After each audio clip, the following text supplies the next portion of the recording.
Good afternoon, sir. Afternoon. Sir, we'll be starting in another 2-3 minutes. Let the participant joins and then we'll start. Fine. Okay.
Sir, I think we can start the session.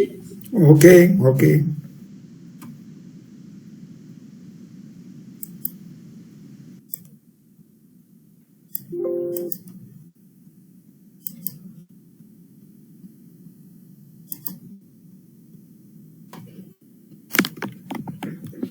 So in this session, we'll be analyzing the data and looking at some further concepts as they arrive based on the results of analysis.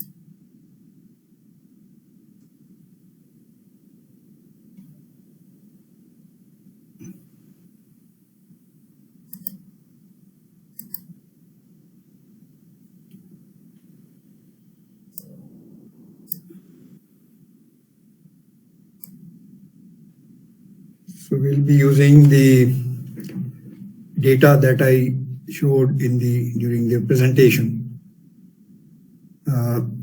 This E. So if you look at read data, D.MR, that is the data name. I've given this name D. So D for data, MR for multiple regression. But depending on your use, you can give whatever name. Read table, and in the previous session, I had explained how you go through the path, file path. So the data are present in the drive E, in the folder Ambedkar, University Delhi, in the subfolder presentation, and data are in the text format. So data is 05A tag text. And I say header equal to true because there are some column names of the variables, y and x1, basically x1, x2. And so I read these and then I ask for the data. And quickly I'll go through this because we have already done it in the previous session. So there are 10 variables. You can see the observation number 6, 7, and 10. Y values are very deviant from other values, and they seem to be outliers. So when we do outlier test, it should be reflected in the outlier test, and we'll do that. For general description of the data, we'll need this package psych, and we'll use MBN for multivariate normality. So we go to the library, we call these libraries the package psych and MNV, which are already installed on my computer. So if you don't have it, you can install it. In the previous session, we talked about how to install whatever you need. So you can go to the packages and then you go to install. It will open a window. You give the package name and then it will install the package. So that's very simple, and I'll not do it because already it is installed. And then a whole lot of packages will be shown here. For example, if you want to look at the MVN package, then you write here MVN, and it will show you MVN and some other where MVN is occurring. Then MVN you select, and you will get the whole manual. And this manual there's one command, MVN, you say that, and this is the usage. That is, you say MVN, data, etc., and all this description is there. So I'll say that wherever you have some doubt about any package, you go read the manual. Because once you read the manual, then you can understand what is happening. You can know about the commands and how to write the arguments within a particular command. So let us see. We have seen the entire data because this is short data, but there may be large data, and therefore we would like to know whether all the data have been entered. So first we say dimension of data, D.MR, and what we find is there are 10 observations and 3 variables. So this is fine. All variables are entered, entire data is entered. And then I say describe data. I'll keep on clearing this console because otherwise, there'll be a problem with seeing the results. So I'm clearing it. I'm saying Control L. And when I say Control L, I can clear it. Then I go to describe. I can know the description of the various data variables. Now, because this window is small in length, I can always make it larger, and I can again describe so that entire thing about a particular variable is available in a row. And then I can see that X1, there's a severe kurtosis in all of these. And as far as skewness is concerned, that is okay. With all the variables are good on skewness, but kurtosis is a problem, and they are low peaked. When kurtosis is there, negative, it means platykurtic. So the distribution is platykurtic.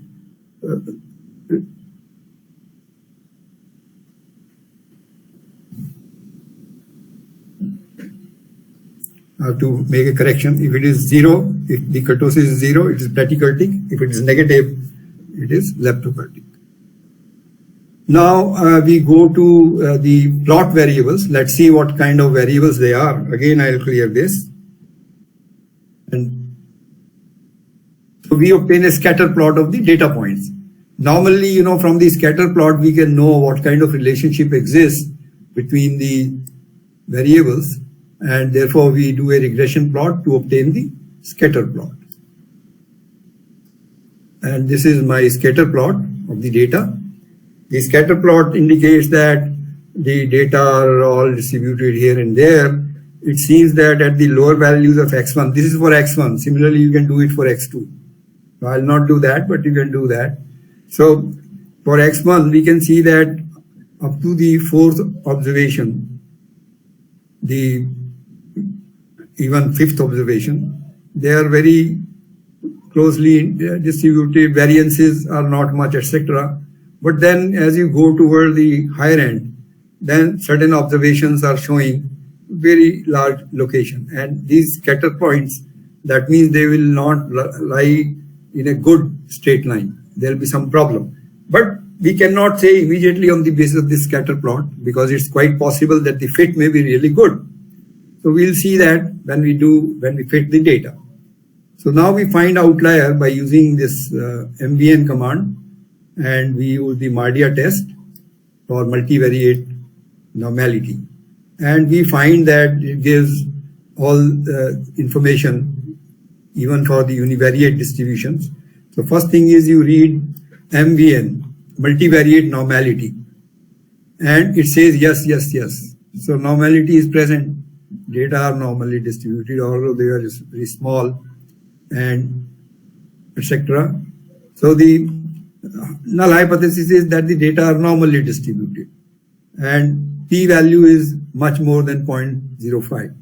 Therefore, this hypothesis cannot be rejected, and therefore the data are shown to be yes, they are normally distributed. There is one good advantage of doing Mardia test through MVN, that it simply reports whether normality distribution is there or not. So multivariate normality is good, but as far as the univariate normality is concerned, there is a problem with Y. It is not normally distributed. But for our purpose, small data, will not do anything about it, and we can do the analysis further. Then these descriptives are there, and you can compare these descriptives with whatever we got by describing in a univariate manner. So there will be almost the similar result, except for some differences in the decimal places, some values in the decimal places. So again, I'll clear this and then do the next analysis. Now I want to plot a multivariate QQ plot. QQ plot, you remember, provides a deviation from normal. There will be a theoretically normal distribution line, which is a diagonal line, and then it will show which points are distributed across it and they are not. So those points which are close to the theoretical distribution, QQ plot, they are normally distributed. This because these are the chi-square values obtained for this particular distribution, where squared Mahalanobis distances are computed. If you remember, I told in the previous session that Mahalanobis distances take into account two things. One is correlations and differences in standard deviations. So Mahalanobis distance is a good statistic for computing distances wherever you have multivariate data. Otherwise, normally in some cases it would be Euclidean distance. For example, if you want to do cluster analysis or discriminant analysis, in most of these analyses, what they use is Mahalanobis distance. So Mahalanobis distance is a multivariate part of the univariate. For example, if we have two means, the difference between the two means is the distance between those samples, whereas in Mahalanobis distance, if we have several dependent variables, we take a distribution there. And we talk about some concepts like centroid. In case of two simple univariate statistics, we talk of mean or a center. If you go to multivariate, terms become centroid. So if you learn some mathematics in your school, then from cube to cuboid and from ellipse to ellipsoid, if you go to higher dimensions, then the terminology is that. But that really doesn't matter. For our purpose, what we have to understand is that this QQ plot tells us that the points are very close to the theoretical distribution, normal distribution, and therefore data seem to be good that way.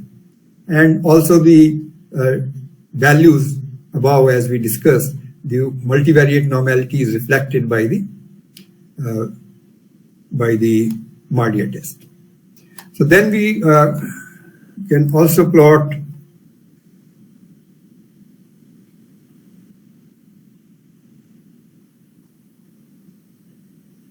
how the overall data look like and what are the outliers.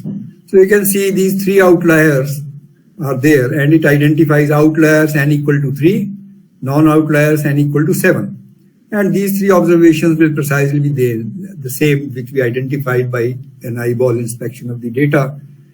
We can probably make it larger, so probably we can read exactly which particular observations are in a multivariate context outliers. So this is coinciding with those red points, but you can see observation number 9 to the extreme right, and etc. Number 6 at robust squared Mahalanobis distance at 50. It is observation number 6, and then observation number 9 and observation number 10. You can see that they are having some issue. They are outliers, and inspection of the data, visual inspection of the data also revealed that. But this is a good way to make such plots because that gives an overall assessment. If in a large data you have some 30%, 20%, or even 10% outliers, then that can really destroy the results. Results may not be very good. So you should look at various methods of handling outliers. Generally, most people, what they do is they select a large sample size, collect data. And if you have, let's say, 800, a sample size of 800, and you find about 20 or 30, 10% or 20%, then about 160 or 180 observations are outliers. Now that can really destroy the results. So then you have to find a solution. Simple solution people find is you discard those observations. But that's not a good idea. That can be challenged, that can be questioned. Because if you are discarding the outliers, who knows? The observation that you've thrown out is a better subsample. We don't know. You may get the better results with them. So then there are some other methods of studentized, you do some kind of deletion in such a manner that if you delete 5 observations from the top, you also delete 5 observations from the bottom. So you don't affect the distribution much. But then there are other methods and so on. I'll not go into that, handling the outliers.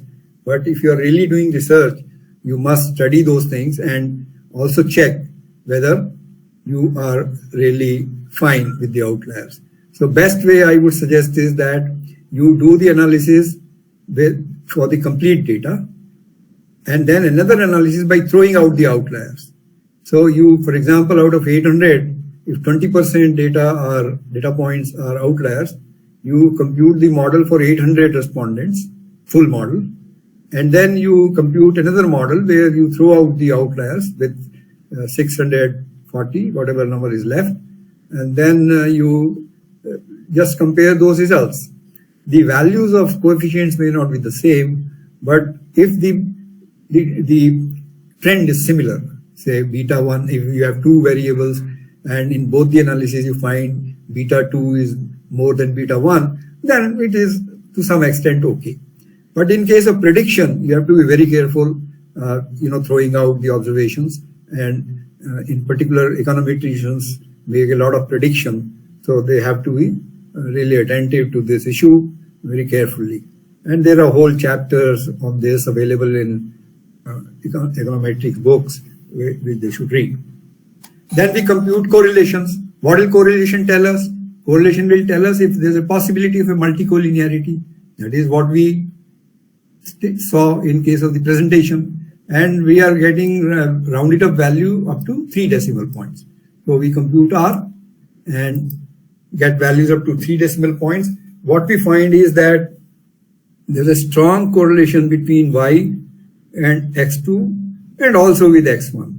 But X2 and X1 have a low correlation, 0.24. It's actually weak. If the correlation is less than 0.3, it's a weak correlation. And if it is more than 0.5, it's a strong correlation. So Y is strongly correlated to X1, X2, but X1, X2 don't seem to be correlated. They have a weak. So multicollinearity doesn't seem to be a problem. But when we'll compute multicollinearity by computing variance inflation factor, that is VIF, and tolerance, then this should be reflected there. Now in large data set, eyeball inspection of the correlation matrix is not, so comfortable, nor it may be accurate, nor it may give any idea. See, first of all, we should get a reasonably good idea about what results we are expecting. If the correlation coefficients are all 0.9, then there's a high multicollinearity. Therefore, we should know right now, right away, that there will be something which will not be very acceptable when we do the full analysis, so that you are not disheartened later on. If there's a variable which may be offending variable, you can talk about it right now. But right now, let's not worry. Let it be present and let us see what kind of results we got. So for larger data set, we do a correlation plot, and this also reflects that the Y has a good correlation with X1 and X2, whereas the X1 and X2, the correlation is not good. It does not reflect the diagonal values, because diagonal values will be all 1, and therefore now such graphs, if there's a very large number of observations, you will see this mosaic of dark blue, pink, red. So wherever this is dark blue, it means strong correlation. But simply by looking at that, visual inspection, not of values, but visual inspection of the distribution of those values and how they're distributed. So we can see that these are scattered. So you can take some data you should also, the doctoral research also needs some fun. You should take some data and see whether this is happening or not. So if the color changes, it becomes pink, that means your data are no good. If it is all blue, data are again not good. You don't want very high correlations, you don't want very low correlations. For factor analysis, for example, particularly. And also in case of regression, very high correlations can lead to multicollinearity among the independent variables. But you want to have good correlation with the dependent variable. And then there can be paired or panels where you can also see how the values are distributed and whether they lie within the 95% ellipse.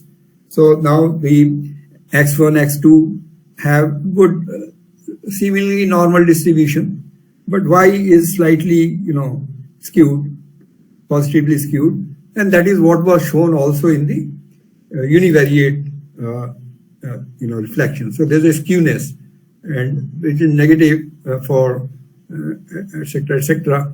And Y is tending to be skewed, but it's not, because it is greater than 0.5. If the value is between minus 0.5 to plus 0.5, it's not a skewed distribution. But here in descriptives, we find that for Y, the value is 0.56.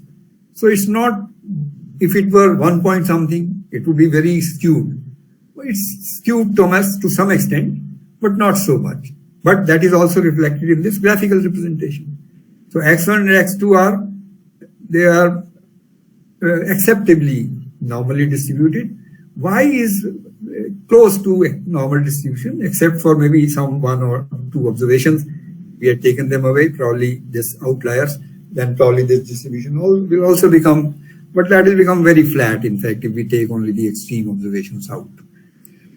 So, all right. So there are various ways of looking at these correlation coefficients, and they can be very handy. Now let me remove all these graphs which I have plotted here so that new graphs will come. And there's a brush here. There is jhadu. You clear all plots. And you do this jhadu, say yes, all plots are gone. Now there no plots are available in this place. Otherwise I could have gone to back arrow and gone to the other plot. But let me keep on clearing this because I don't want a clutter. Then I compute also this here. I have computed Pearson product moment correlation. Let us compute, just for fun's sake, if you wanted to compute Spearman correlation coefficient, you have to say what method. In Pearson regression correlation, Pearson correlation coefficient, computing Pearson correlation coefficient, you don't have to say method. By default, it will compute the Pearson product moment. But if you say method is equal to Pearson, it will compute the same thing. But why? Why add an extra command or extra argument within the command? So just here you can mention what do you want. So I want to know Spearman, but Spearman is generally computed when you have non-metric data, ranks, for example. So if you want to compute correlations between ranks, standings, order data particularly, then for order data, ordinally measured data, you will compute Spearman's correlation. So RS, but here because we have only the metric data, you will get the same values as for the Pearson product moment correlation. So for metric data, there is no difference between the Pearson and the Spearman correlation coefficient. Then let us look at the significance test for correlation. Are these correlations significant? So let us say we saw the significance and it will tell me whether by what hypothesis are we testing? We are testing the hypothesis whether correlation is 0. Null hypothesis is that the correlation is 0. I have not written it here, but when we want to test the correlation coefficient, our null hypothesis is that there is no relationship.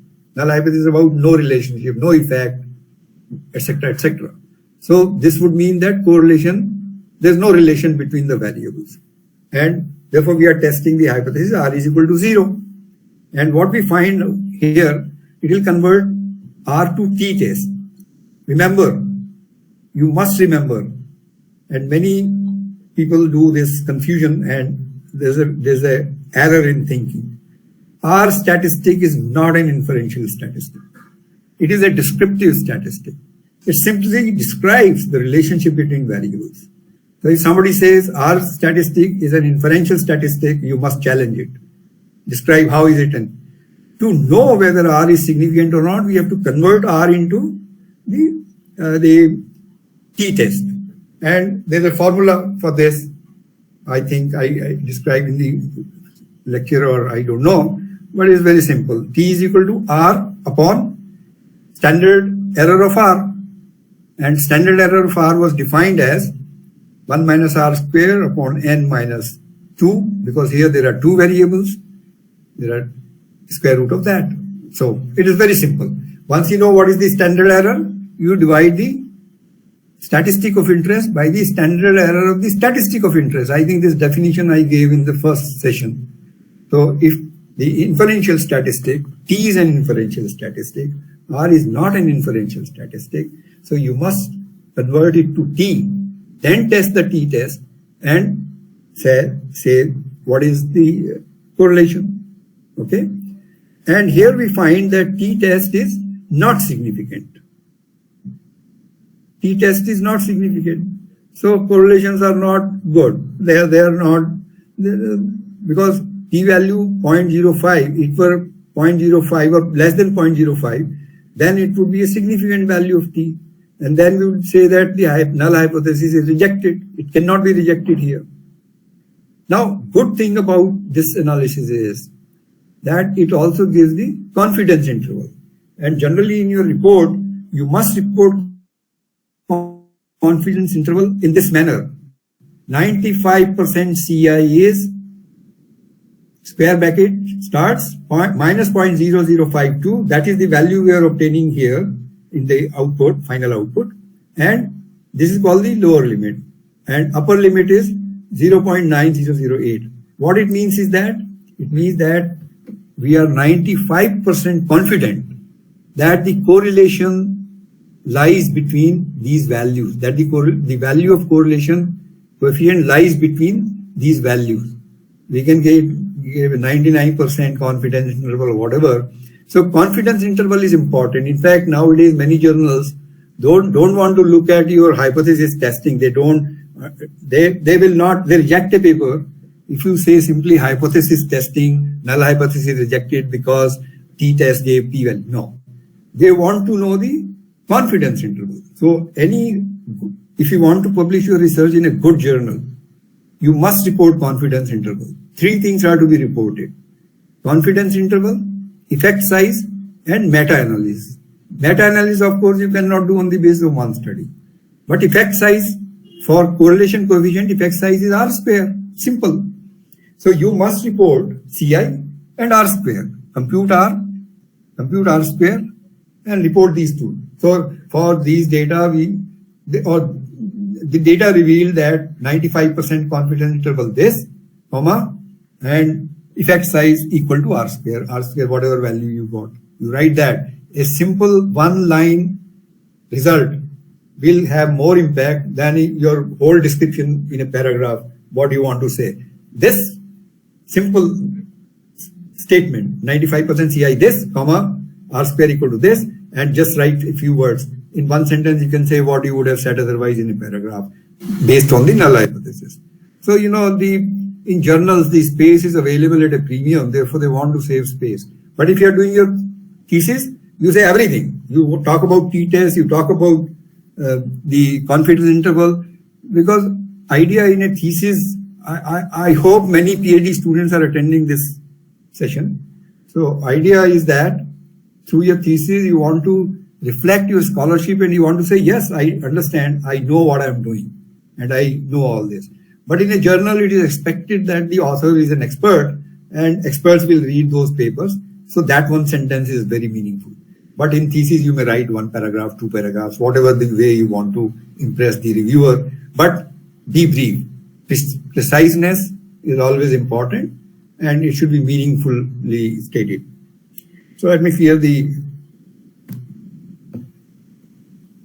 space. Now let us do bivariate regression. So if we do bivariate regression, it is simple, and compare the results with the significance test. So we say bivariate BR1. BR1 is for X1. I say this model as BR1 MR. So I remember it is for that particular data, MR. So I just keep a tag of that. So I know if I had another set of data, I could have done it for that data. But let's see. Now the command is very simple. I say LM. LM is the command for linear model. And then I say what? I want D.MR with $y. That means from this data, D.MR, this was the data, D.MR, this is the name of my data, D.MR here. And from this D.MR, I am selecting variable Y. So $sign says which variable. So I am selecting Y and X. So linear model, just say D.MR $y. That means you find regression of Y. And this tilde sign means R understands it as a regression, that we have to do regression. So simple, very simple. And then I select the X1 variable. So I first find out this particular, I construct this regression model. I have entered this into R. Now I want to know the summary of this result. So I select summary of BR1 and I get the summary. So in the summary, now various things come up, and I'll describe those things that we talked about in the lecture. So first of all, here I am computing a linear regression, and I give various values, residuals, what is minimum, median, maximum, whatever. So it gives median value of residuals as 0.2352. That is not of much interest. Later on, we'll assess the errors or residuals, but coefficients is important. So we see that here we have computed an unstandardized regression analysis, and therefore we are also getting intercept. Intercept is 0.5385, and the t-value is 0.2. It is not significant. Really, intercept is never interpreted in any discussion. If I had mean-centered the data, then intercept would be 0. Therefore, intercept is required only if you want to make a prediction, because then you want the true values, how the values are distributed and how a prediction can be made. But most often, it will be the regression coefficient for the variable, the beta coefficient, that will be interpreted. So for x1, the estimated value of beta is 1.0503. Error is 0.4620. And t value is 2.273. How do we obtain this? In the lecture, I describe it as divide the estimate 1.053 by the standard error 0.462, and you will get 2.273. As simple as that. Mechanically, if you do it, or manually you did it.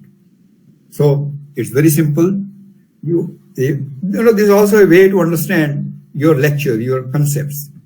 And then the probability of this t value, 2.273, is 0.0526. Is it significant? No, because this probability is greater than 0.05.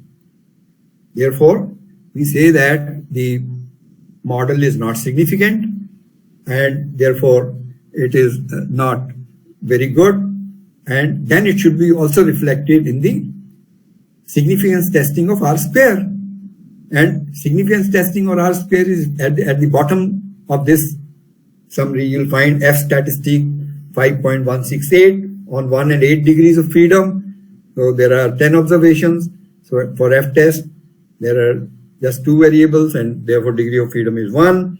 And then 8 is the error degree of freedom. That's how you get the F test. So F 1 and 8 with 8 degrees, 1 and 8 degrees of freedom, p value is 0.05261. Now here, because you have the same, with only one variable, therefore you get the same value for the probability. Now, one interesting relationship you should see and remember this. Generally, you'll find in the textbooks that for a univariate analysis or a univariate analysis with, one level. So if you have 2 groups and you do a t-test and an f-test, f is equal to t square. Now here, because there is only one variable, the t value for the regression coefficient of x1 is 2.273 if you go to coefficients. In coefficients, the value of t is 2.273. You square it and you'll get the value of f to be 5.168. It's simple. So f is equal to t square, where you have only 2 factors, only 2 groups, and 1 dependent variable. But if you had 3 groups or 4 groups and you did an f test, then f test will not be related to t, because t you can't compute for multiple groups. There you compute another kind of statistics at a multivariate level. So remember, if you have 2 groups for which you can compute a t value, 2 groups, and you can compute f value, f is equal to t square. This is a very good relationship, and if you don't know how to compute f for 2 groups, you compute t, square it, simple. But you should know how to compute f.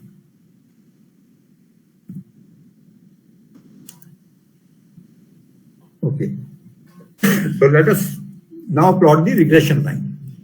And similarly, we can do an analysis. So here, for this particular analysis, I have written here the equation, regression equation. The regression equation for this analysis looks like this. This is how you should report. I I'm in between telling you how to report your results, because that is something important. You have done something, but then how to serve it to people, how to tell them. So you have to report the regression equation was 0.54 plus 1.05x1. Everybody can read that 0.54 is the intercept and 1.05 is the coefficient, the parameter for x1. And then we say adjusted R square equal to this. We should always report adjusted R square, not R square. And then we say F is equal to this. Now these two lines, either in a paragraph or wherever, they immediately tell me that the model is not significant. P is equal to 0.526. These analysis, this software always report exact probability. So you need not report P less than 0.05, greater than 0.05. Come out of that, hang out. You know, where you by manually you do something, then look at the tables for the distribution of a T statistic or an F statistic, and they are less than 0.05. You come out of this. Now exact probabilities are stated. Report exact probability. So exact probability is 0.526, which is more than 0.5, generally accepted rule of thumb for significance. Therefore, this regression model is not significant, period. Fine. So Y doesn't have a significant regression on X. Similarly, I compute a regression for the second variable, and whatever I have said, by applying that, you can immediately see that here the T value is 3.704 and there's a P value is 0.006, and therefore it's a highly significant model. It will say double star, for example. Double star would mean less than 0.001, but you report exact value. Report the exact value, then you don't have to worry about less than, greater than, etc., etc. So, and F statistic, again, F statistic is a square of T value, because you have just two groups, and 3.704 squared will be 13.72. All results are the same, but R square is much better. R square is 0.58, adjusted R square is 0.5856. This seems to be a good result, but therefore X1 is not a good result. Fine. So what do I do now? Now I can plot these regression lines. So suppose you can do it for the bivariate regression 1. I have done it for bivariate regression 2. And suppose I plot this and I run this. So a red line is plotted and it says hit. So when it says hit, now this plot is residuals versus fitted values. I'll describe this when I come to the multiple regression. Description will be the same.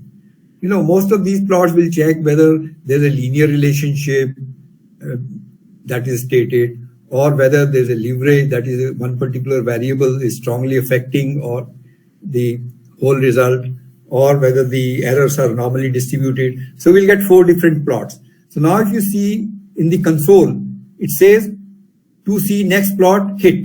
So I hit return, I get the next plot. I should have hit here, not in the, I should come to the console, return next plot, next plot, next plot. There will be 4 such plots. And I'll describe, as I said, I'll describe these plots when I do multiple regression, because that will be more interesting, because all the variables are entered. And then actually when I do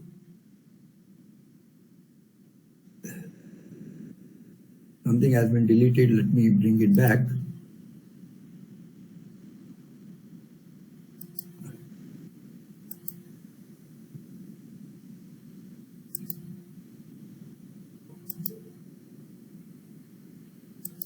Yeah, so this plot I had done, and let us clear these plots.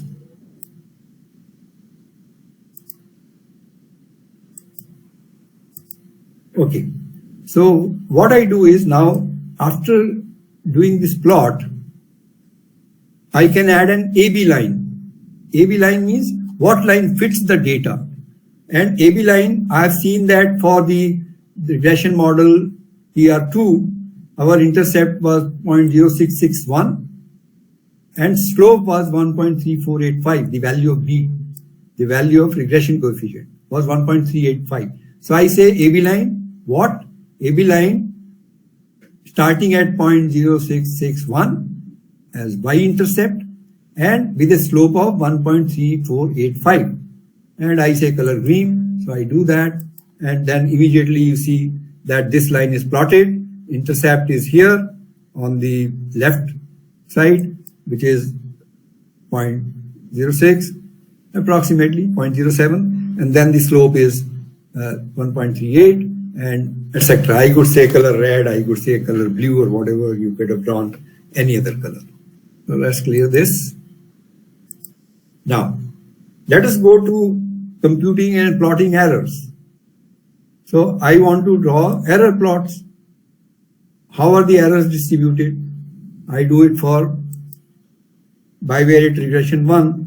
You can see that for first observation the error is 0.41, for second is at 0.36. So if you go back to the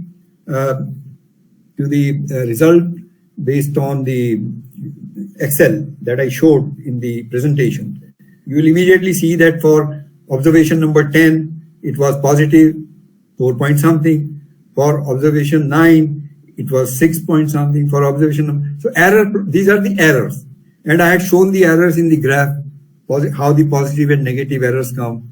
There are positive errors when the observed value is greater than the predicted value, and otherwise there are negative errors. So you can see that how the points are distributed, and then I can plot these errors.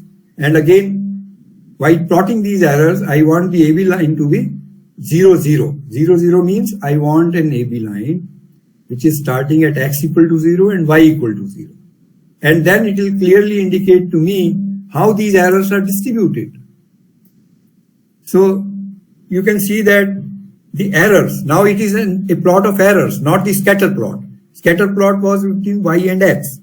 Here it is an error plot between the y and how the error plots are distributed across y. You can see that at the lower end, most of the values are near the line. Only one of the observations is much down below at the bottom, observation number 3. And if you remember, we saw that observation has minus 1.68 something. And then as we proceed further, you can see that for second observation, it's very low, and for 0.3 something, and etc. etc. And you can see that these values in the console, they are reflected in the graphical model. So for large data sets, it's always a good idea to have plots rather than looking at the numerical values. Nobody has the time. You know, tables are not good indicators or quick indicators of the trends, of the relationships. It's always a good idea to do as many plots as possible so that you can impress the reader or the reviewer or whatever. By impress, I do not mean that by making your thesis shiny and putting in boxes and all that. By that I mean stating the results in a more say logical manner, and also in a very precise manner.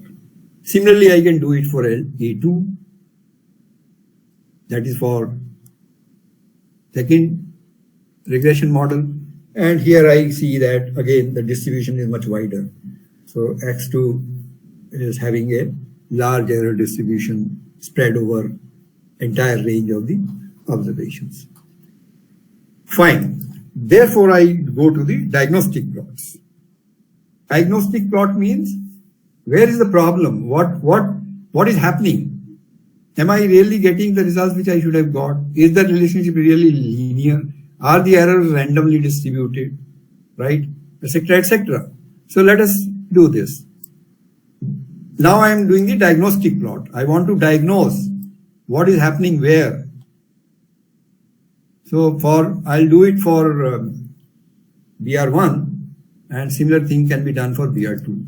So I'll get these 4 figures, residual versus fitted values. This plot indicates the linearity, whether our relationship is linear or not. So if the residuals, if the data were linearly related, if errors were linearly related to the or linear means they were not so far away from the baseline. On the vertical axis residuals you can see 0. If they were close to that straight line to 0, then it would have been a good, but now the errors are distributed, and you can see that for observation number 9 and 10 and also for 7, the errors are very large. These points are producing very large errors. So probably if we remove them, we would get a much better result. Errors would be reduced and errors would be distributed across this horizontal line very beautifully. So, and this 0 indicates that errors are as close to 0 as possible. That's a good regression model. And the second plot, normal QQ plot, is, so this is, first is about the assumptions. You remember the first assumption about multiple regression analysis, that specification error. So if there's a specification error, then this will happen. So the linearity is not specifically assumed, or the variables are missing, or some variables could have been added, all that. So though that assumption is not being satisfied. So we should do something, either introduce more variables, etc., etc. Then normal QQ plot tells us whether the errors are normally distributed. And this was also one of the assumptions. So these graphs are a good indicator of whether the assumptions hold for this particular data or this particular regression model. And then scale location. So here this says whether errors are uncorrelated. And finally, residual versus leverage. This says whether a particular observation, if added or removed from the data, will it influence the regression model? And then there are boundaries. You can say boundaries 0.05. At the right side of this graph, let me make it slightly bigger. At the right side of the residual leverage graph, you can see some values there. 1, 0.05, 0.5, 0.51. And this is the confidence interval. So you have from negative side, negative and positive, you know from the left hand side where standardized residuals have values from -2, -1, 0, 1. And then you see that on the right hand side, the values are for confidence interval. So if the confidence interval is 95%, it is a small range. For 99%, it is a large range, so confidence interval increases. So if you set your confidence interval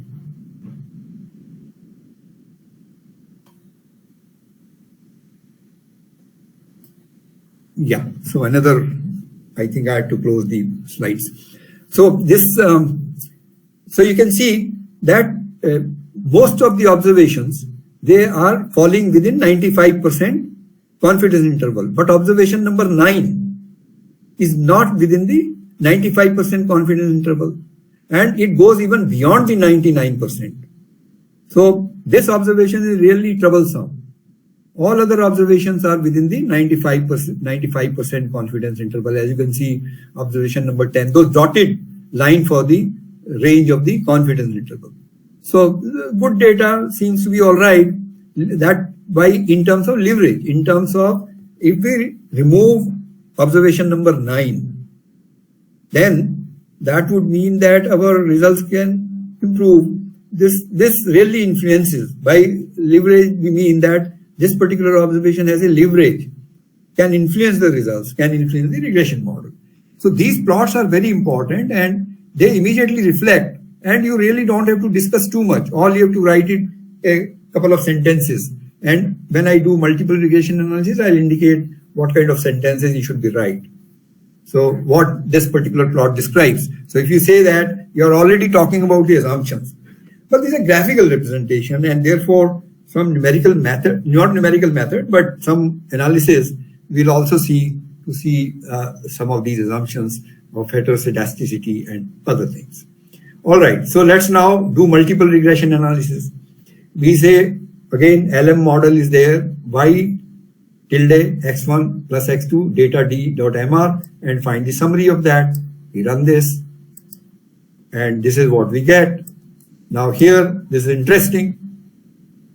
If you remember, x1 was not significant in the bivariate regression, but now x1 also has become significant, though at a value of 0.01. And whereas x2 is significant at the 0.001 beyond that. So the significance level of x1 is, but it is still significant because the p-value here is less than 0.05. Therefore, you have to be very, very careful. If you report only a bivariate regression and you don't find significant results, then this result is, I don't know whether it has a meaning or not meaning. So if you have other variables. Similarly, if you included a variable in bivariate regression and found it significant, it is possible that when it comes to multiple regression, it is no more significant. Because the relative importance of the two variables or three variables, which one is most important, that will play a role. And that is why hierarchical regression analysis is needed. Because if one of the variables is stronger, as a theory predicts, or as we find on the basis of their relative contribution to the regression model. So here we find this unstandardized regression model. Therefore, we cannot really say how much is x2 important, how much more, or what is the ratio of the importance of x2 to x1. And that we can answer on the basis of the standardized regression model. This is all unstandardized regression model. So LM, this command LM gives us unstandardized regression model. See, there are various other ways to compute these. Some package may give whatever, but here it is this. So you try to understand this, and basic thing is you have to understand what is all this. So, and then you see F ratio is very significant. It means that R square is very significant.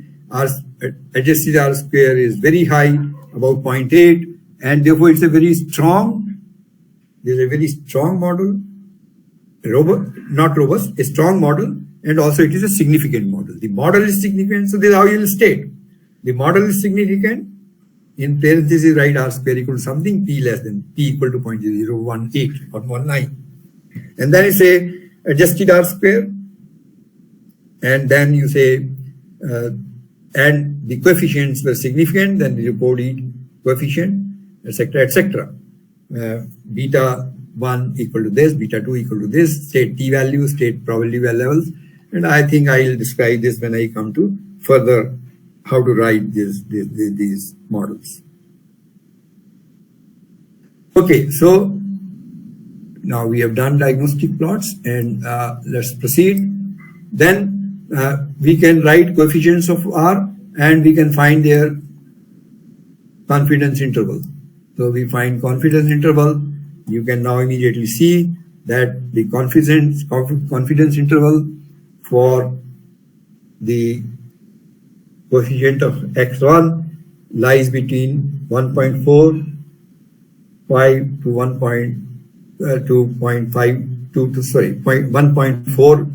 So 145 to 1.40 for x1, that is beta 1. These are the confidence intervals of the regression coefficients. And for x2, it is between 0.52 and 1.79. Now, here is a point to understand. The null hypothesis was rejected on the basis of the F test in this model. That means R square is significant, and therefore the model can be applied to a population. Now, that is also reflected in the confidence interval. If the confidence interval contains a 0, then null hypothesis cannot be rejected. Be careful. So if the confidence interval does not contain a 0, that means the null hypothesis is rejected. Okay? So this is the same inference as we drew on the basis of the p-value. Once again, I can, if you want, you can see that. You can plot summary of MR. So you can see here that it says that the p-value is 0.0018 for the R square. So R square is significant. This p-value, this F test states about the significance of R square, not about the parameters.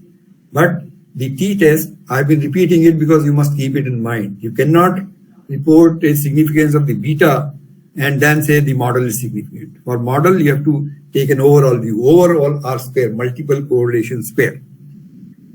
So this is what we had got. And now here it is the same thing. So the H0 is rejected for the model. And H0 is rejected for both beta 1 and beta 2 because both are significant. And that same result is now reflected in the confidence interval. And I have already told you how to report the confidence interval. And it says 2.5 to 97.5. So this is 95% confidence interval. You subtract 2.5 from 97.5, you get 95. So the you write 95% confidence interval, everybody knows it is symmetrically distributed. Therefore 2.5% below the tail and 2.5% above the tail. So you should know how to reflect these errors. So if you report confidence intervals, that's a very good, that indicates that you are a master of your work and you understand what is happening. Now we can see ANOVA MR. We can find out the covariances. Something is happening. Let me select this. We do ANOVA MR. And we find that this is the analysis of variance table. And variance covariance matrix is reported down below. So the variance of the variance of x1 is minus 0.30. It's actually covariance. Variance cannot be negative, but covariance can be. And x2 is minus 0.201. And the variance of x1 is 2.818. And sorry, for x1, these are the intercepts. You have to confine to x1 and x2. So, and then covariances are 0.201 for, sorry, I'm reading wrong. Let's start from the bottom. For x2, the variance is 0.073 prediction. And between x1 and x2, the covariance is minus 0.017.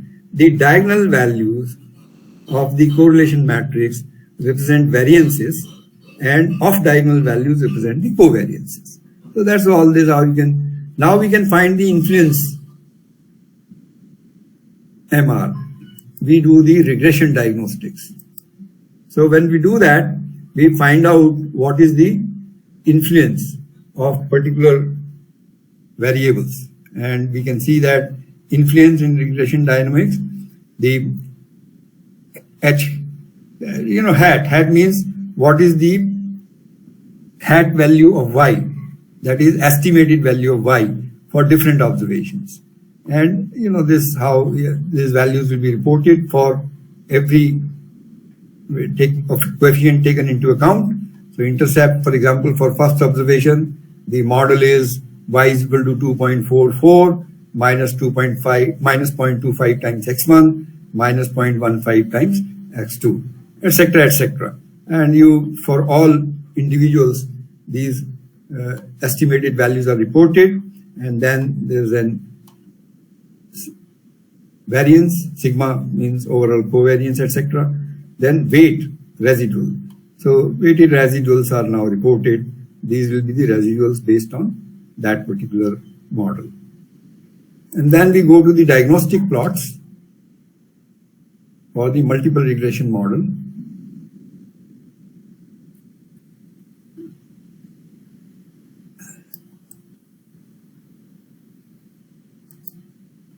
So these are the diagnostic plots. I have already sort of discussed these diagnostic plots for X2, for BR2. The explanation remains the same.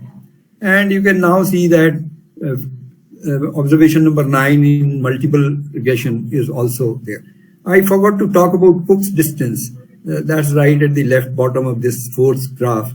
And this Cook's distance is used to identify the particular observations with leverage, which have an impact on the relationship, and therefore they can affect their withdrawal or their introduction into the model can affect that particular variable, that particular observation. So, Cook's distance tells us about the leverage. This has to be estimated, and on the basis of the Cook's distance, we can get standardized residuals compared and see how the residuals are distributed. Now, and then, I have given all this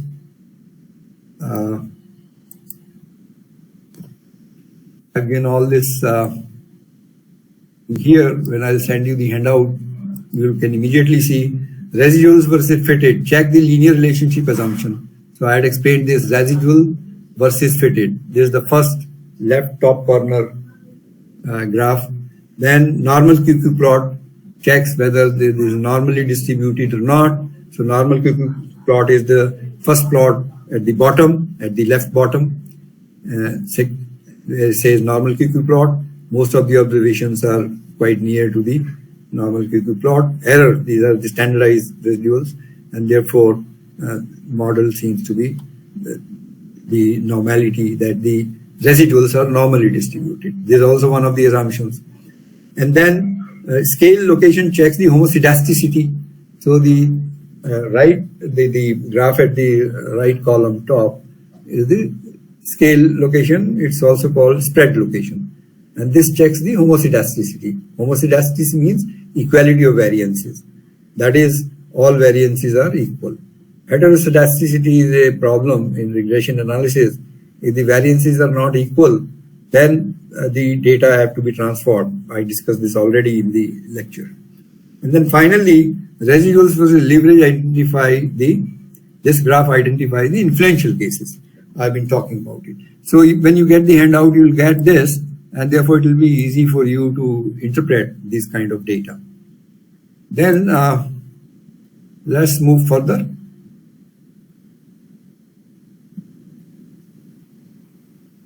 Now we can compare models. We can compare BR1 with BR2, BR1 with MR. I think there will be some error here. I don't know. It gives some warning. I look at that, doesn't matter. But we are comparing BR1 with MR.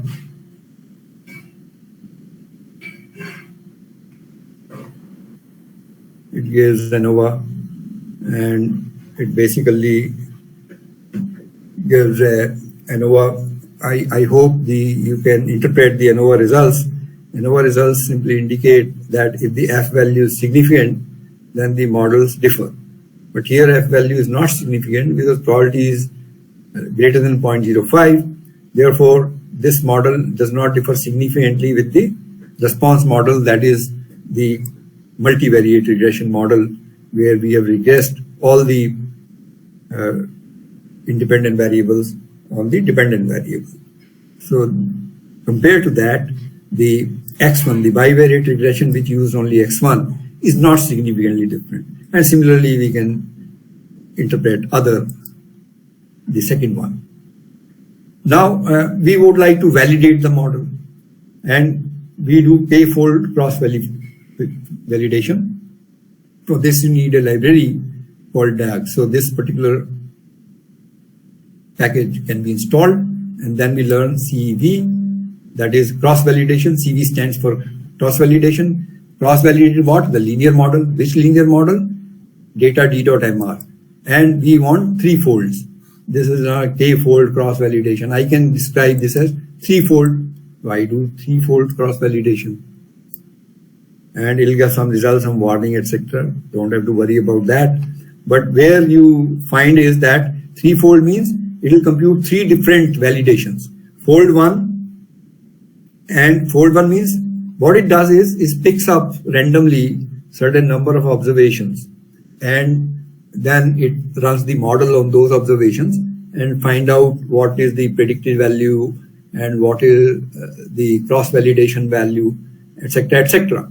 So it picks up it randomly picks up 3 observations in the fold 1 from the data set that includes 10 observations. The observations it has picked up is 4th, 6th, and 10th, and then what is the predicted value and what is the cross validated value. And you can see that these values are pretty close to this, and Y value are reported here. If you go back to the data, the Y values for the 4th observation are 2, 10, and 14. So for the 4th observation, you can see prediction is higher 2.748 or 2.765 predicted as well as cross-validated predicted. But 2.74 and 2.76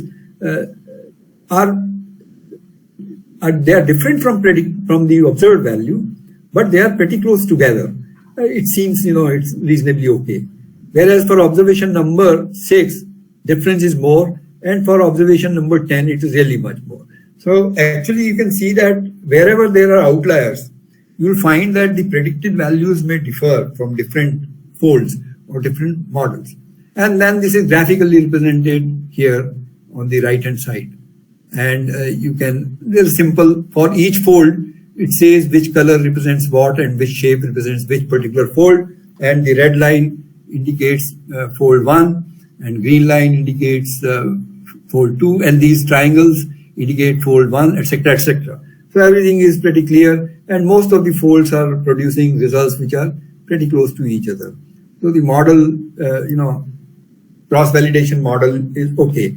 And you can actually go through these 3 different, in the first set in the first fold it selected 3 observations, in the second set it selected 4 observations, observation number 3, 5, 7, 9, and in the third it selected 3 again, 1, 2, and 8. If you want more number of folds, then you say M. M is the number of folds. So I say M equal to 5. Let's say I run that. If I run that, then you'll get 5 folds. And all these 5 folds will be reflected in the diagram. So I say 5 folds. And now here you can see the result of 5 folds. Fold 1 selects just 2 observations. Everyone selects 2 observations. Because the data points are small, 5 is probably a very large number. So I could have selected 2, or I could have selected 3 or 4. 4 may give better results. But really, it's a point of learning. So if you have a large number of observations, you should know how to look at the validation. So this is how you validate your model, by looking at certain validation process. Now, what we have done is so far is the unstandardized regression. We would like to see also the standardized regression. So let us see, there are different methods. One is you use these libraries, library QuantSci. So you install this and it will say something, whatever, and you don't have to worry about it. And then there is some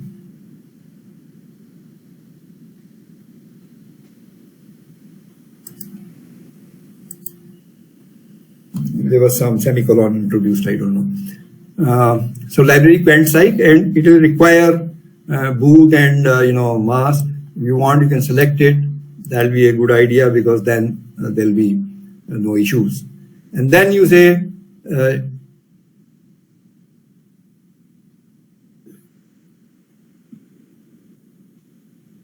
this should be small m.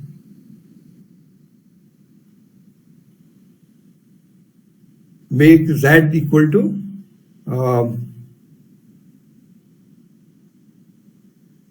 there seems to be some problem here.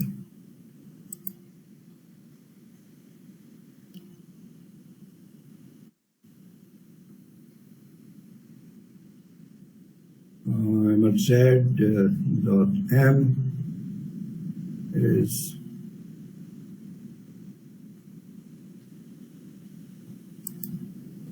there's a problem. I'll have to look at I'll send you this, but I can tell you a simpler way of doing it. You install a library called lm.beta. lm.beta is a library which will provide you the entire model, unstandardized as well as standardized, and then you run that. So you say d.mrz lm.beta. lm.beta, it runs a formula or it runs on a model.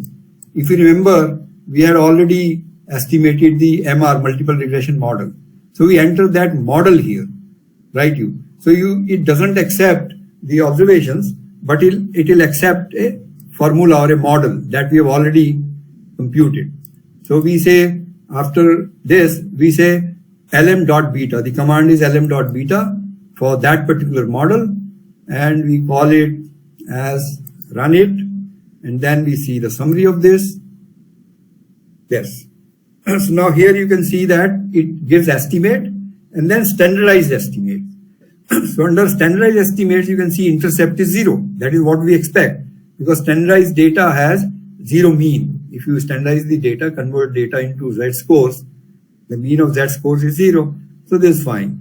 And then we have both unstandardized as well as standardized. So right from the beginning, you could have run lm.beta. You really need not run the other one. But then you will need the formula, because lm.beta accepts the formula, a model. It does not accept any raw data. So we convert that, and then you find the summary of that. Interpretation remains the same as we did it for the multiple regression. Now here one important thing is, suppose I want to see the relative importance of x1 and x2. Here I can see that the coefficient of x1 is 0.46, coefficient of x2 is 0.68, and the ratio is about 1.5. That is x2 upon x1. Beta coefficient for x2 divided by beta coefficient for x1 is about 1.5. So x2 is about 1.5 times as important as x1. And this can be an important information, because if there is a large number of independent variables, you can enter them, run the lm beta, and then you can order these variables, most important to least important. And then when you do hierarchical regression analysis, right? And if you are moving in the forward direction, enter the most important variable first, then the second most important.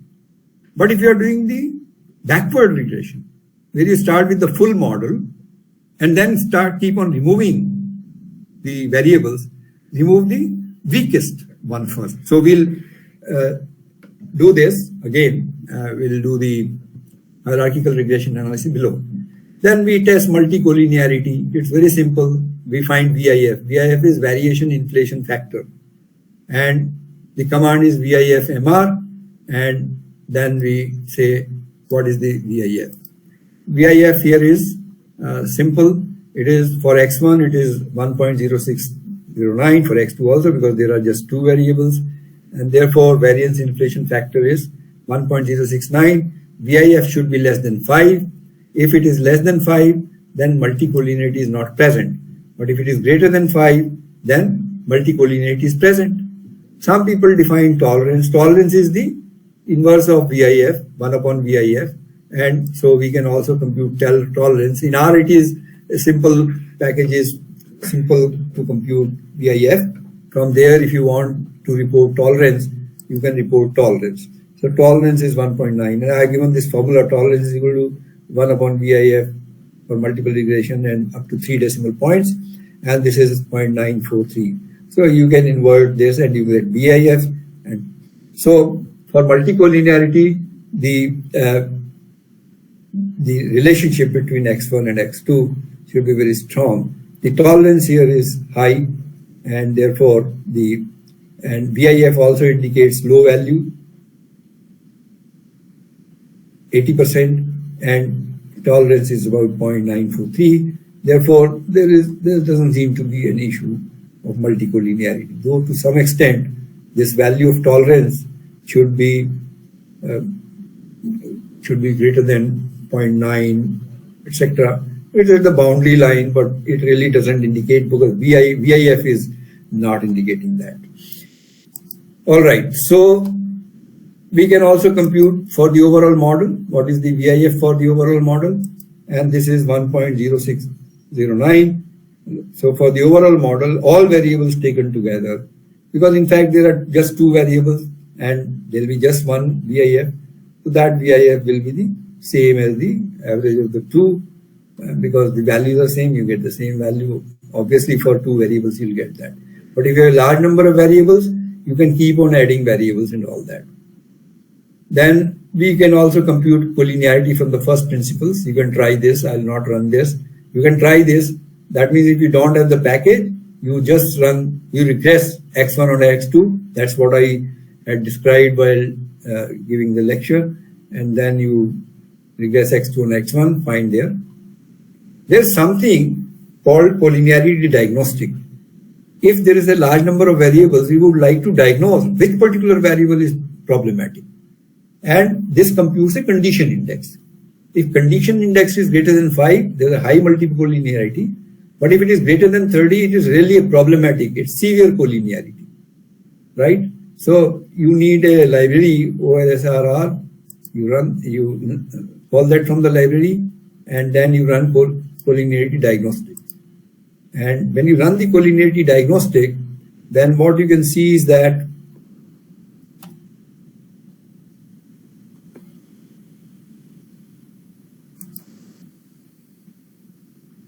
here. So collinearity diagnostic, it will give tolerance and VIF, etc. It reports everything. We have already computed VIF and tolerance as above. So that will be reported again. But you can see that these values are the same that we obtained to the analysis. These values are the same as here.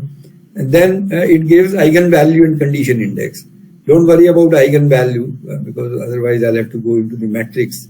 So what you see is the condition index. And you can see the condition index for the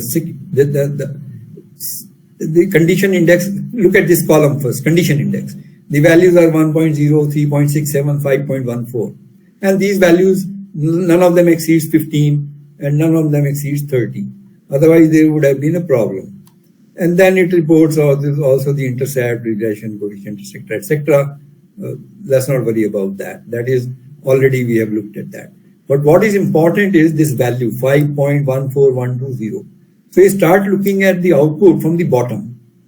And if there you don't find any value greater than 15, you don't have to worry about anything. Then you can say that the diagnosis reveals that no variable is violating the condition index or collinearity assumption.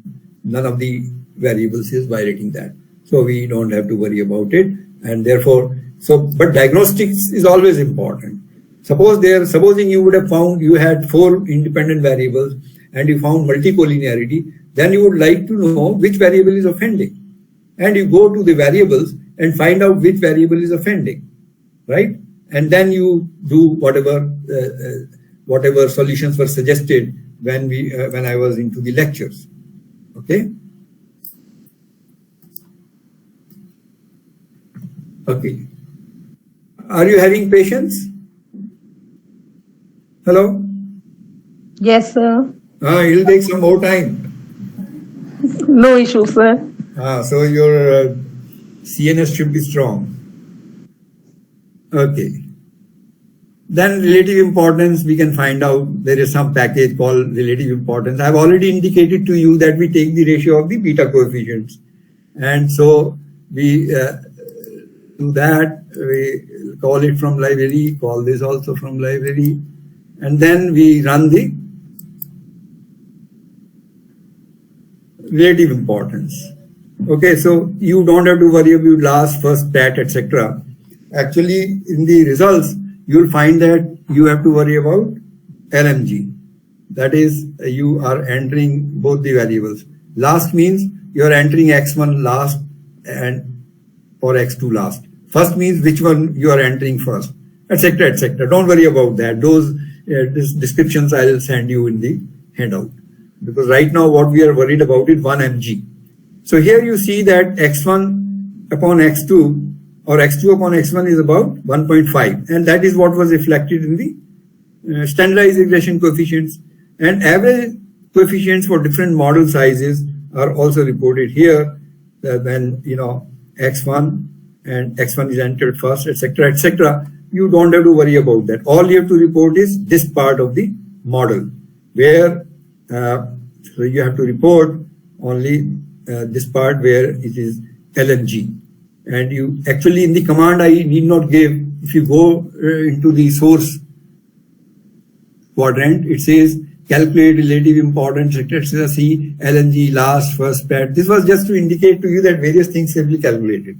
You don't include anyone. You include LMG. That's all. Just LMG, and you look at that importance, and that is what you should write if necessary in your research report. Then hierarchical regression. I'll suggest that this you run when you get the handout. This is very simple. It's indicating everything. Hierarchical regression, in the first step I have entered x2. And in the second step, I also enter x1. Why did I enter x2? Because my multiple regression indicates that x2 is more important. Its regression coefficient is higher, right? But really that should not be the method of doing hierarchical analysis. As I said, there should be some theory behind it. If you have a theory which is reasonably sound, which can support your decision of the first entry and the last entry, etc., then, so in hierarchical regression, when you are moving in the forward direction, then you first of all start with the null model. What is a null model? A null model is the one when you don't enter any variable. So this is a null model. F1 is equal to Lm, y goes like 1. It will give only the intercept, nothing else. So this result gives only the intercept. You see, so this is called null model. A null model is the one, so F1 goes like, y goes like 1. A null model is the one in which we don't enter any variables. And then we keep on entering the variables. A full model is the one where we first enter all the variables. So now what is forward regression? Forward regression means you start with the null model, then add the most important variable to that. So you add x1 or x2, and then you add the other variables in the order of decreasing importance. You'll get the forward stepwise regression, forward direction. But you can get backward deletion. In backward deletion, you enter all the variables together and then you do a backward. So I'll not run those. You better, simple command is, it says direction equal to forward or direction equal to backward, then it will run those commands automatically. Then we can plot, we'll need 2 more libraries for further discussion. And then testing the data for heteroscedasticity. Heteroscedasticity is a very important thing to be seen. So we plot a residual, we do residual plots and we get these results. Sorry, let me just clear this and let me run again. So you get these results. We have already seen these results above. So heteroscedasticity is visually or graphically it can be represented. But there's a test called Bruce-Pagan test, which normally econometricians use because they are really concerned about heteroscedasticity because their models have to make a prediction generally. So there is Bruce-Pagan test, and the null hypothesis there is distribution is homoscedastic, variances are equal. And null hypothesis is distribution is heteroscedastic. So you run that test, and the library, we have already got LM test. LM test is a library which does that. So let me run this. Let me clear this.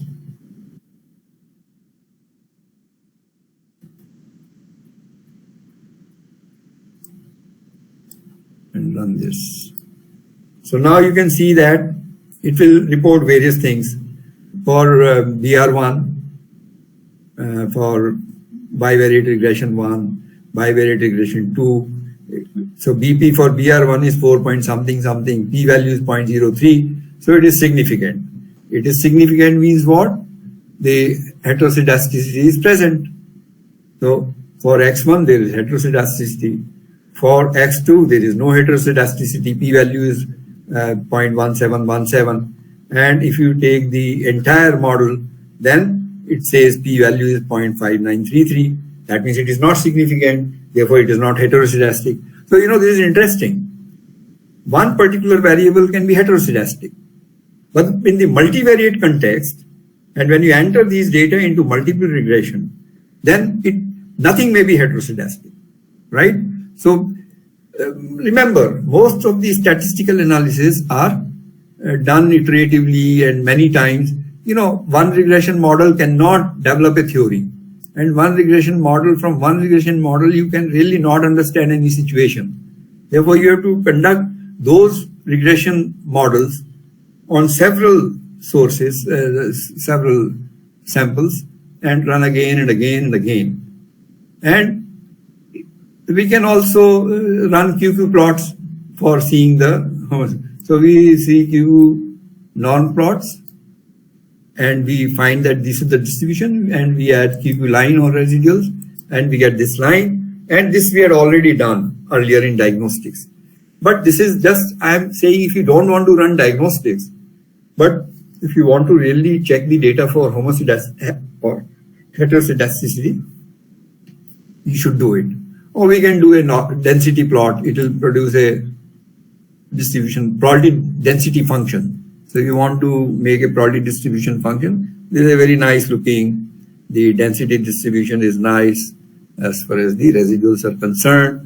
And it's normally, so residuals are normally distributed. You know, this is one of the assumptions of the multiple regression analysis, that errors are normally distributed. And so this assumption seems to be okay. And then what is also reflected in the multivariate test of normality. Then we go to some other things like we go to bootstrapping. Bootstrapping is another way to, let me say, to extend the model, not exactly extend, but test its verifiability. So we do library boot, and we develop a function. So all you have to do is develop this function in wherever you're doing, whatever data you have, and we run 200 applications. I hope all of you know what is bootstrapping. Bootstrapping means you, from the given data, you randomly select certain data points and repeatedly. So different samples will be formed out of that, a large number of samples. So basically, theoretically, we are constructing these samples. If you remember, if we have a sampling distribution, then we can understand our results better. But we'll have to do this study large number of times. So we don't do it actually in the field, but we do it theoretically. We simulate the samples. And bootstrapping just does that. But please read about bootstrapping in more detail. And we want to run a bootstrap with 200 replications. So 200 times it will replicate the model by selecting different samples from the observations, and then it will give us final value. And then view result of bootstrapping.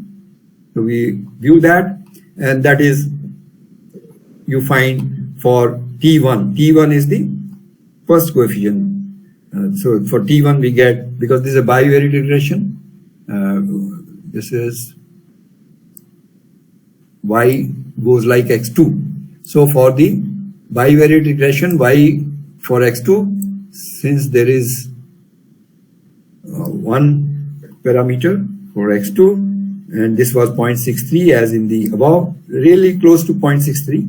So there's a simulated value of that coefficient, and bias is 0.00592614. Bias is not high, it's bias. So this is the regression coefficient, that is the value of T1 here by bootstrapping statistics, is 0.63, which is pretty close to what we got in the multiple regression analysis. But it depends. If you run more replications, 2000 replications, it will take some time to do those replications, but it may give better results. And then we can plot these replications. So we plot these applications. We see that at extreme values, at minus 1 and beyond 1, there's some deviation from normality. You plot, particularly for the coefficient. And then histogram of T is reflected. So we can see various shapes. And then we can do for percentile intervals, get some warning, etc. But don't worry, warnings will always come, because extreme order statistics uses endpoints. So basically small data points and all that, and this will finally give us some results. But those results can be interpret it in a similar way. We have 95% confidence interval, and again we can state that the bootstrap percentile is falling between 0.0517 to 0.97, and this is significant because this does not contain a zero. This interval does not contain a zero, so it is significant. When we calculate standard error for both coefficients in multiple regression, etc., and you can do that, you develop a function. In some cases, we have to develop functions, and there's a usual method for different kinds of functions. Command is function, and then you develop whatever formula you want to develop, and we'll need to develop that before we really can compute. And then we run the performance bootstrap 200 applications. We get these results, and we can replication coefficients, and these are for the multiple regression for variable 1 and for variable 2. So for variable 1, original is 0.60. So sorry, this is for, let me see, what is it? X2. This for the second variable. Now we have asked for both the interval T2 and also for the beta coefficient. So bootstrap statistics are there, and T1 is 0.606. If you go back to the bivariate regression with X2, you will find that this result was there, and the intercept was 1.348. So, and then this is for the first coefficient, and then second coefficient, the results will be these. We have plotted these, and you can, for the first coefficient and for the second coefficient. So for the first coefficient, extreme values seem to, on the right hand side, the graph, second graph, extreme values seem to deviate from normality, and for the second one, this is lower values seem to deviate much more. So these many samples, 200 samples, are now plotted to give some kind of a sampling distribution. Then we compute 95% confidence interval for index 1, and we get these values, and also for, so 95% confidence interval is not significant for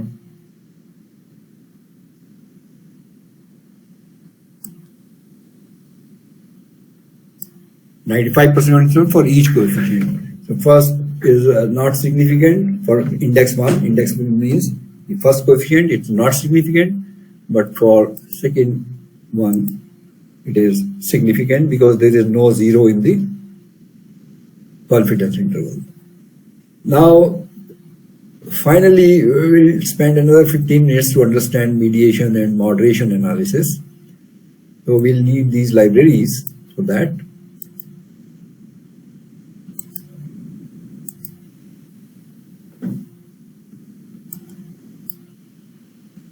So we take some hypothetical data. We take 4 variables, X, M, Y, and Z. And we convert it into a data frame. This is how the conversion is done. So X is a vector of 5 observations. Y is a vector, M is a vector, Z is a vector of 5 observations. Equal number of observations should be there. And then we develop a data frame. So data frame is developed generally by concatenating all these variables. We actually do not concatenate, we just say data frame, and we get the data frame. So that means now observations are in analyzable state. A data frame has been generated, and data frame can be used to analyze data. Now, basically when we are running mediation and moderation, as I suggested, it is good to convert to mean center the data. Mean centering the data means that for all variables, we compute the mean center data. And so we use the command scale. And then we say scale equal to false. If we will not say scale equal to false, then it will convert into Z scores. We don't want Z scores. Z scores are standardized scores. We don't want standardized scores. We want the original data, only that we have linearly translated the data with respect to the mean. So all values will show there's a change. Some will become negative, some will become positive. So we develop a new data frame from D and we get it to be some D1. And then let's see D1. Does D1 have those properties? Yeah, some values have become negative. For example, for X, it is -2, -1, 0, 1, 2. And because it is mean centered, the mean of all these will be 0. Mean of X will be 0, -2, -1, -3, 1 plus 2, 3, 0. Similarly, for M, it will be 0. Right, -1 plus 1 cancel ho gaya, -2 plus 2. So you can see that data are mean centered now. For large data, the best way is for large data, you say describe. So if you say describe D1 and run it, and you can see immediately that the mean is 0 for all X, Y, and Y, Z, right? So, but standard deviation is 1.58 or 1.58 and etc. etc. But if you did not say scale equal to false, it will convert it into Z scores. And in that case, you will find mean 0 and standard deviations to be equal to 0. You can check that. That's a simple matter. So I'll not go into that. Then I'll go to mediation. Mediation, I described that though you construct those three equations. So go back to the PowerPoint presentations and see that how those three equations were written down. And precisely I am writing those three equations here. So I develop the first model. In the first model, I regress Y on X and I get a statistic or whatever. Then I regress M on X, that is mediator on X, and I get some statistic, etc.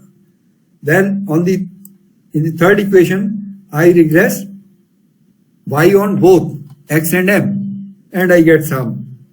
And then from here I can compute the indirect effect, direct effect, etc.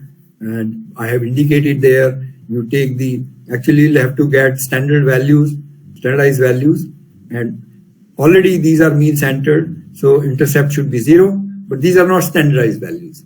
So you scale, if you say scale, you say nothing. If you say as dot data frame, scale D, that's all. That will get Z values. So you should, please remember, now you should try certain things also. I need not do everything here. All you have to do is delete scale equal to false and delete that comma and run it. You'll get Z scores, right? So procedure is very straightforward. Then you run the Sobel test. If you remember there, I indicated the Sobel test. So I need a library multi-level, and library psych is already there, I think, but I can install it again.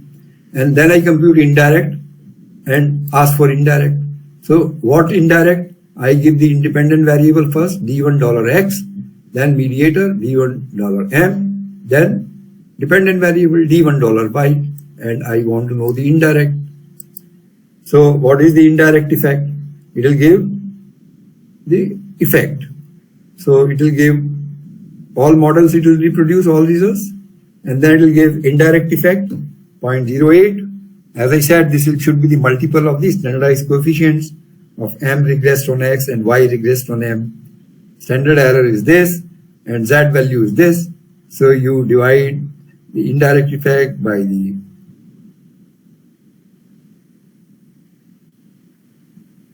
standard error. There I have given you the formula, and Z value comes out to be 0.468. Can this Z value be significant? No. You need a value of 1.96 for the result to be significant at 0.05 level. And number of cases is 5. See, this is small data, but this was just to understand what is happening. You can take any number of observations, you will get these results for that. So run it on a larger data set. You can do these histogram plots for this. So this is the histogram of Y frequencies, because everything is 1, 1, 1, 1. So this is not a very nice looking histogram. But if you have very distributed data, you'll get good histograms. Then I can compute modernization. For modernization, I need an interaction term, X into Z. So I develop a new variable, which is the product of X and Z. And you can actually see that when these are mean center data, and you'll get these values. And then what I find is that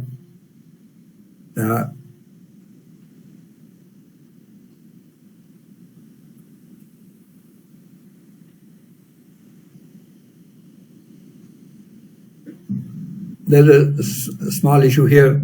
It is looking at the original data, D. You should have done D1. So please try that. You take XZ is equal to X star Z, data equal to D1. So that way, you'll be able to compute it. Mean center data you should have taken. But we don't mean center XZ. Already we have mean centered X, Y, and Z. So we find this product and go back to the handouts again. We enter all these X, Y, Z, and XZ. That means I am also entering XZ. So moderation is computed in the same manner as the interaction. Theoretically, we are stating that this moderates, but we compute interaction, but then again interpret the results as moderation. So a new data frame where all this XZ is entered into this, and now you can see new data frame is just that, all the three variables that I need, plus the product term is there. And then no moderation model, don't take XZ. So if I don't take XZ in this equation, this is the no moderation model. And then I take the moderation model. So I introduce XZ and let the Z be there just to make sure that the direct effect is there or not there. So I get a model. You can see that the model is different. And model is now here, for example, the intercept of X is 1.011, and here it is 1.4337. So intercept, and also for Z, it is 0.8389 when moderator is introduced, and it is 0.2967. So model will change because of the moderation. So that means something is happening. Probably the moderator is playing its role. Then we compare these models. So I compute ANOVA. And then you can immediately see that it says probability 0.7429, F value is 1.1826, etc., etc. So for the first model and for the second model, it is compared residual sum of squares, and then you find that the probability is not less than 0.05. Therefore, the difference between the models is not significant. Therefore, this moderator is really not a moderator. This variable is not doing anything. Therefore, our moderation hypothesis doesn't hold. Therefore, we go to the why should we complicate the model? Why should we make it more complex? We should be parsimonious. Use as simple a theory or a model so that with fewer variables you can give better, more, or at least as much explanation as you can give with more variables. That is the purpose of doing science. In science, parsimony is very important. It's a simpler model, and how can it explain the more complex situations? So I think that is it for today, and I'll mail you these commands, and some data I have already sent, which you'll get today or tomorrow. And then you can also apply all this to that, and wherever I have been making suggestions, what extra things you can do with this. For example, you can compute the standard scores, etc., etc. And in fact, the data frame finally that we have computed should be done with the mean centered X, Y, and Z. But we don't mean center XZ because we assume only the independent variables have to be mean centered. XZ is a product of the already mean centered data, so we need not mean center the XZ data. So there's one important suggestion that all analysis that you do, it is advisable to mean center the data, right? And so read about mean centering the data and why it is important, because one is that it removes multicollinearity. Final results will be the same. And then in most of the situations where you will find products of variables, again it is useful to use the mean center data. And if you want only the standardized coefficients, use the standardized analysis. So that is for this particular presentation. If you have any questions, please ask me. Any questions? Quick question, or you want thinking and looking at things again? Sir, let me check the Excel sheet. कि in case Excel sheet में किसी ने कोई query add की हो. एक second, sir. Let me check the Excel sheet. Participant can unmute yourself and please ask the doubt in case you have any doubt. You can ask in the next session also. There's no, you can ask anything in any session. But if there's a quick question, then it'll be okay. Sir, we'll float this spreadsheet again in the chat box. So in case anybody who is having some query, that'll be fine. He or she can add in the Excel sheet. That'll be fine. And in the factor analysis, certain commands will not run that day. But that doesn't matter. Toward the end, I have added some commands which will compare principal component analysis, where principal axis factoring, and also with other kinds of minimum residuals and other kinds, because there are different kinds of factor analysis. So a comparison of that can be made. So these three analyses have been done, and their comparison has been made last 3 or 4 commands. If you run those commands, you will get to know what it means. Then in the middle, there was I stated that I had forgotten some command there, which I did not run. There will be a very good pictorial representation of the factor. In fact, the vector length and their angles will be represented in a very nice manner. So those commands I also made based in the handout that I have sent you based on the commands. These are in red fonts. So red fonts commands you should run and see for yourself. If you want to report that kind of factor analysis results in your thesis, that'll be quite impressive, because that immediately shows what is the value of h square and how it is reflected in that graph, and then the angle at which, so that it simply says a bifactor to two variables, image variables coming vertically, and all remaining 4 variables coming horizontally, and they are in the opposite direction. So that's it. If you'll not ask any questions, then I think either you are away from the session, or I'm not seeing clearly, or something is happening. No, sir. Actually, you were quite explanatory, so probably no one has an issue. Please read also before the lecture I have been sending you the handout. At least go through the handout, and whatever interests you, look at the textbook. Okay. You should try to make the maximum out of this presentation, because I can give lecture, I can go away, that's it. Isn't it? Yes, sir. Yes, sir.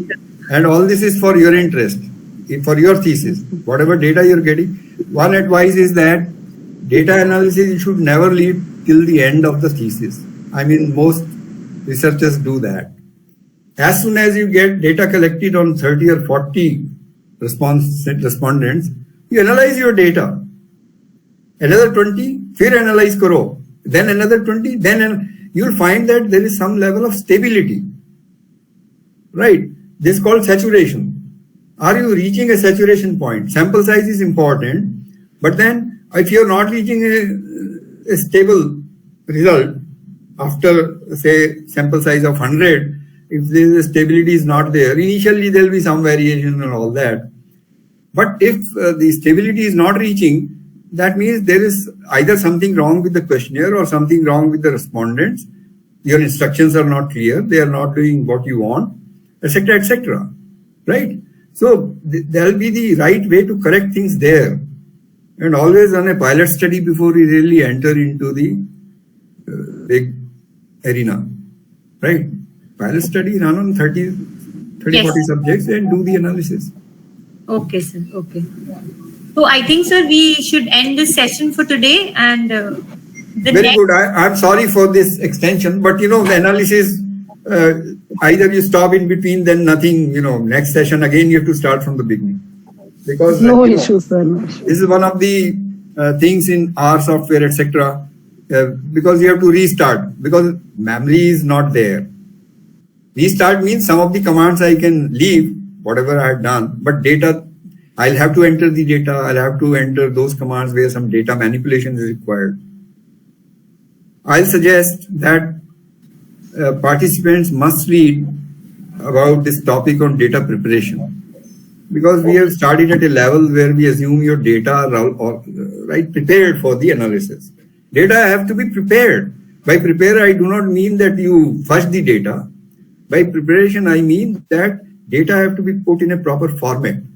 Develop code sheets, develop data, and read good books on analysis and statistics. I have already given you reference of Hare et al. And then one reference came today, tax reference from where I have taken it. Try to read these at very good level textbooks where things are really described and also explained in a particular way. I'm not doing anything which is not available in the textbooks. Yeah. But at least read one textbook. And as a research scholar, there's a need to read at least 3, 4, 5 textbooks in your area of research. The domain knowledge is very important. So I think you should divide 70-30, 70% of your domain knowledge and 30% of your skills of analysis and other things. That'll be good. Sure. Okay? Yes, sir. All right. So all the best. So, sir, next session next session will be on the 1st, because I'm not here on 23rd to 26th. I'm not here. But if you can schedule a session on Tuesday, Wednesday, next means after 26, 27, 28, both let me know. I'm open. But 1st April is for sure as scheduled every Saturday. Okay. Whatever suits you. Okay, sir. Then we'll discuss this thing and I'll let you know, sir. And this will be 2-hour session. 2 sessions of 1.5 hours, right? Yes, yes. Okay. So participants, we've already floated the query sheet. So if you have any questions, you can write in the query sheet and we will discuss in the next class, or we'll share with sir. Okay, so I'll close. Thank you so much, sir. Yes. Thank you, sir. Welcome.